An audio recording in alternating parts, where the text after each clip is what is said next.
So I've been talking about my 12-string guitar. This is in its upgraded fashion. I fixed the saddle height, I added some wooden bridge pins, I've gone to some silk and steel strings, and I've down-tuned the guitar to D standard tuning. And the reason for this is there's 12 strings on these guitars, so you double the force on the neck, and that is kind of why the necks are a little bit thicker and a little bit heavier feeling. And the guitar is a little bit heavier too. So when I want to have it in E standard tuning and not D standard tuning, you need to get a capo.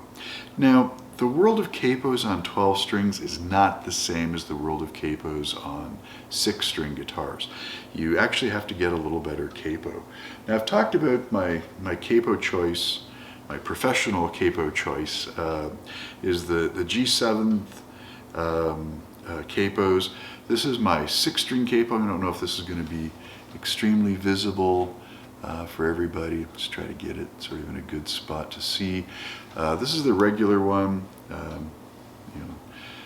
Nothing too particularly good about it or special, but it's a very high quality capo. It works extremely well on my 6 strings, not so well on the 12 string. Here's the 12 string capo, and you kind of notice it's a little bit different in shape. Now, I'm holding it upside down compared to the other one. Hopefully it comes out in the visibility here. This one's silver, so it's a little easier to see. And you'll notice that it has an adjustable arm on it. And the adjustable arm is kind of a nice touch. As well, the part that touches the strings, it's got some sculpting in the rubber piece. It's got a little longer run to it. Not much, just a little longer. And the idea of the sculpting is because the heights of the strings are different on a 12 string. And so you have to be just a little bit more conscientious even placing the capo. Now, it's not a big deal to do it.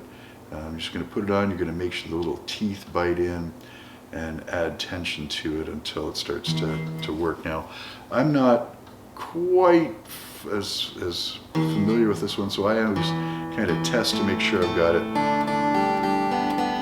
tight enough on the guitar in order to be pressing properly. I'm not sure you can over tension it, but it feels like you can, so I'm just a little bit careful. Does it sound good? Sure.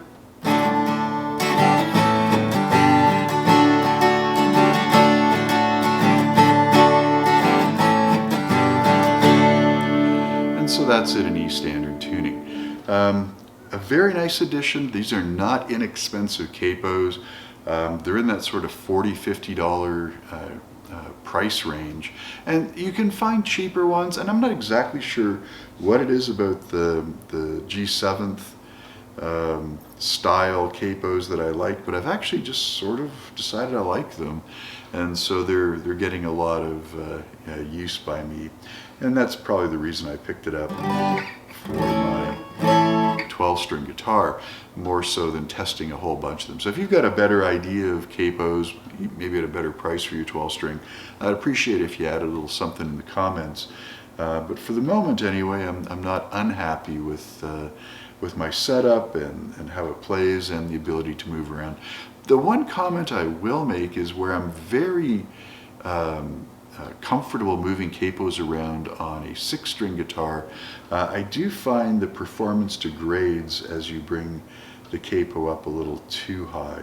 And I'm not quite sure if that's a function of the guitar, how 12 strings operate, or the capo, but I'll be working on that because I do tend to do a lot of shifting around with a capo for convenience.